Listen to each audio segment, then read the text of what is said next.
is the place to be. Pulled it here, and then they mounted. So I took it off. What I did was I left the material. When he shook my hand, this finger popped. It just like popped open and sprayed the guy on his shirt. And then my boss was totally embarrassed. Oh my God! I go, dude, I told you I need stitches. He's all, you know, whoa, uh-oh, what the hell is it? Oh, shoot.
Hey everybody, how you doing? It's Craig here on the Thai farm, and yeah, I'm trying to stay out of the rain today, although it's sunshiny. It's sunshiny through the rain clouds. But I figured instead of being outside over there where I usually am and I'm gonna get rained on, I try and do something where I wasn't gonna get rained on, a little bit more relaxed, I suppose, not so strenuous. And that was, you know what? I'm gonna fix my office chair, because my office chair, if you got one, then you know, man, these things are problematic. This thing doesn't work anymore. The whole, you know, down and up thing doesn't work. It hasn't worked since probably a month after I bought it. I've had it for 3.5 years. One of the first things I bought here when we moved in, because, you know, I needed a chair, man, right? I gotta have a chair, and it was cool. It was comfortable at the time, about 5,000 baht, which was, you know, what's that? That's 160 bucks or something, you know. So, and since then I've been looking for new ones, and you know, a nice one, leather one, good one, you know, they all want 8, 10, 12, 16,000 baht for a really nice chair. And I prefer to buy a really nice one because then it would last, right? I mean, I don't want to spend another 5, 6,000 baht on a chair and then have it mess up on me and then have to do it again in another year or whatever. So I thought I'd tinker, as we do here in the DIY world on the Thai farm, and I bought big old piece of foam, that kind of conglomerate foam or whatever it's called, very thick, cushion, reliable, the same exact stuff they use for my new motorcycle seat, and actually they use it on some of the car seats. I also bought a piece of this Nogalex. It's kind of fake, you know, your fake leather that you find everywhere. And I'm gonna redo it, man. I pulled my arms off already, the side arms, and they have where's that? I don't know where that is now. Oh, here it is. Here's the side arm. Pulled that off. I cut it right down the middle. I'm gonna put the piece of foam inside there. This one's all smashed to hell, and then I'm gonna cover it with the new material and just staple it on the back like that, and then boom, you got a brand new one. That's no problem. These seats look like they're tubed. That's one piece of material that's covered here. Once this comes off, this is that cheesy black cloth stuff, paper that falls apart on everything. This has been a pull tuck, so it's got these 4 pulls, and those pulls were undoubtedly sewn to that seam, and then they get pulled through there, and that's how you get your dip in your seat instead of having like buttons or tuck and roll or something. This one's got 2 seams, so that tells me it's got 2 tucks. And this, by the way, this is totally trashed because I got 2 cats, and 2 cats are not conducive to office chairs. anyway, you can see there's one probably set, yeah, one row of tuck there. Yep, and there's the tall one. So yeah, I might be able to actually just, when I cut the new material, I might be able to just punch holes in there, pull that tuck through there again, and it'll be easier. Yeah, that'd be nice, especially if it's tucked to the, yeah, it's tied to this outer material, and I'm gonna, well, I can't attach it to that material. Can't be pulling on that like that. This is cloth, it's different. But anyway, we'll see how it goes. I can still tuck it in there somehow. But that's my little deal today. I'm going to sit up here on the porch where I got fans. I'm covered from any sudden outbursts of rain, which actually now it looks like it might be coming. And I can stay dry and still get something done today. And something that'll benefit me immediately, because when it is finished, I'll be able to sit in it much more comfortably, you know, and make more videos. Or I should say edit more videos. Alright man, let me get back at it and we'll see what it looks like. Yeah, so I took out all my staples. Separated the cloth from the back. Check this out. Remember I had those pulled through there. So this piece is the bottom piece, or just the baseboard of all of it. Separate piece of foam. This is the top piece. Here's those 4 pieces that are sewn into it like I thought, but check this out. It's got 2 zipper pockets. One here, one here, and of course it's made of that same cheap ass cloth or whatever, so it'd probably rip up. But I'm like, why do they do that? If they're doing that because they think you can insert a new piece of foam, I suppose I get that, and I can try that. But is that sewn in there? If this is supposed to be a serviceable thing, then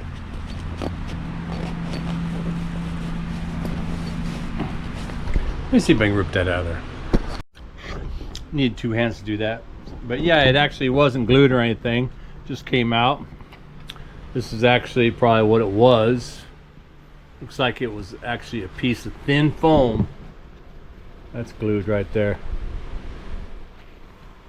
And it does have, so it looks like it's 3 doubled up, or 1, 2, 3, 4 pieces here and 2 over here, or something like that. Give it that contour. But maybe this can serve as a template,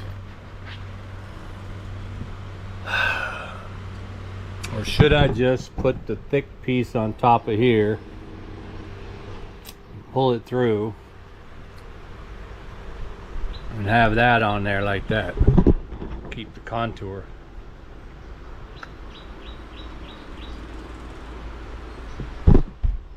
I think this is a better deal. Just cut a piece, lay it here, pull it through, or pull this through.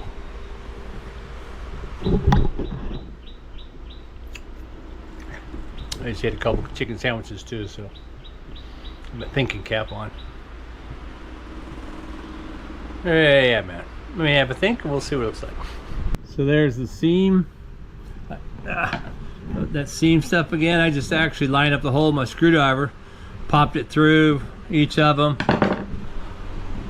and then pulled it through and used my staple gun actually. Next step. Well, it turns out I actually don't have enough of this material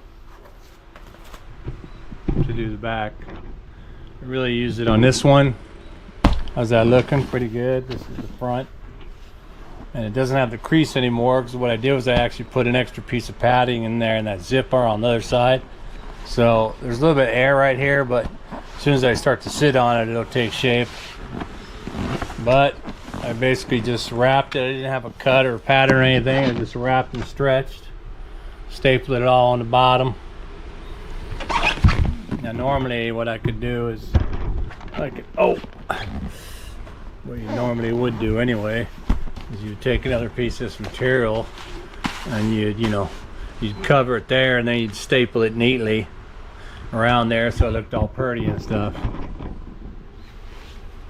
I used to actually do this stuff when I was oh god, I don't even know,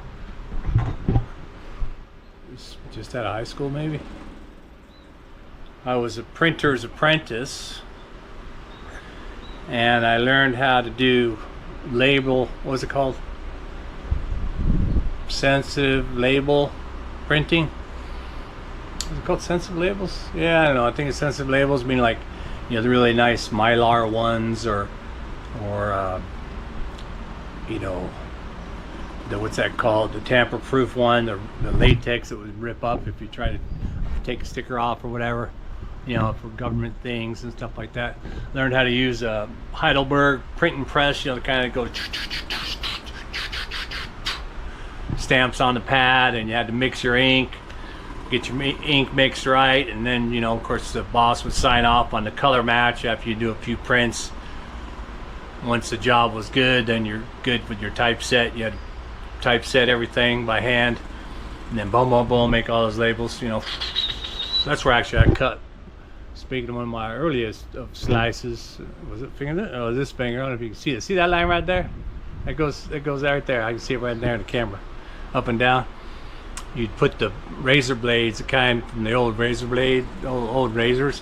Use those inside all these lead fins. You'd stick them in so they were facing up, and they would cut the labels. Like if you print like 4 in a row, right? But you want them sliced in individual rows. So you put it up, and then you pull the paper right over the top of those 4 blades and pull it, and then the arm hit my hand down and caught the corner of a blade, and it sliced that pinky, man. Sliced it like almost like clean off. The top fell over the other way. Like, oh shit, I put it back. I'm like, dude. And they're like, wow, oh man. And my boss is like, yeah, I go, dude, I think I gotta go to the hospital, get it stitched. And he's like, nah, put some duct tape on that, something. So I wrapped it up, and I taped it up, and just let it seal by itself.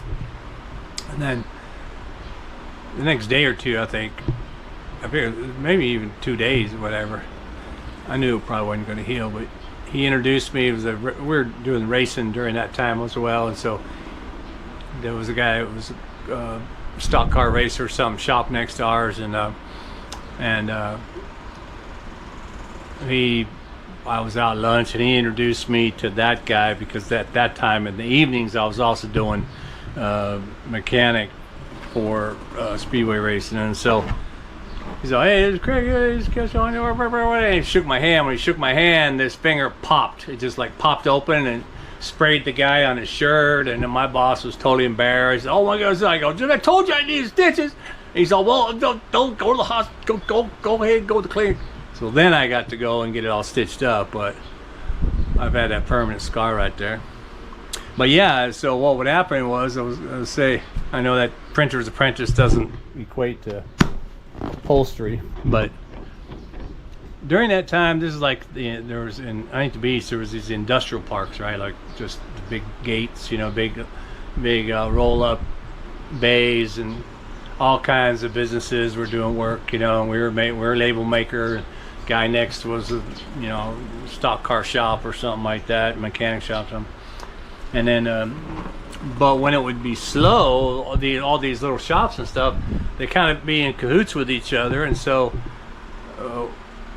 when he didn't need us, or all of us or whatever, the apprentice guys, he'd send us over to, he had a brother who owned a speedboat upholstery shop, and so he would send me over there, or a couple of us, whatever, and then we learned how to upholster the speedboats with a pneumatic stapler, doing all that, making all the cushions and all this other stuff. You put plastic on the foam so it slips in easy and all this other stuff. Anyway, so I remembered all that stuff, and because I was real good at it, actually. I thought I was, and they said, well, all that tuck and roll stuff, diamond upholstery, all that great stuff, custom speedboats. But Yeah, and then even then, when there wasn't no speedboats or whatever, he'd send me to this screen printing company that screen printed bottles, little small medical bottles, and you'd screen print whatever the thing was on there, the logo and you know, whatever it was, insulin or whatever. You put the bottles like in, again, with a little tiny screen printer in front of you. You had to learn how. That's where I learned how to do screen printing. Go in the lab, you know, shoot the camera on the film, wash it off, and then put it in your set, you know, and pass the bottles in there. That was cool. All that trade work. But it all, you know, all that stuff was probably occurred in the span of just a year or two, I guess, before I got into something else or trouble, whatever. But anyway, I do think I have enough to. Oh my God! I do think I have enough to do my arms. So that's what I'm gonna do. I'm gonna do my arms, and hopefully after my arms, I still have enough to put into the back of here. I'm gonna try and look around. Maybe I'll be able to go to Kamphaeng Phet and get some more of this material. I got it on Lazada, but they might have something I can use for this. Anyway, yeah, let's keep working, Craig. All right, back at you. Well, as I predicted, working on my chair in the rain. If it's windy, well, it is windy, which starts to blow the water and rain in here. Actually, I should close the door. That'll help.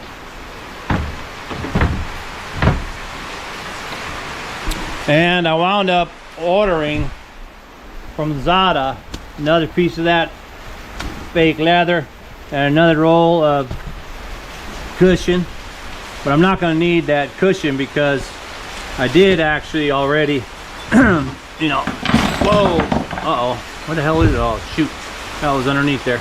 I did already put piece here, here, and here in the, each one of those had a zipper, so I stuffed it in there and it feels really good and hard.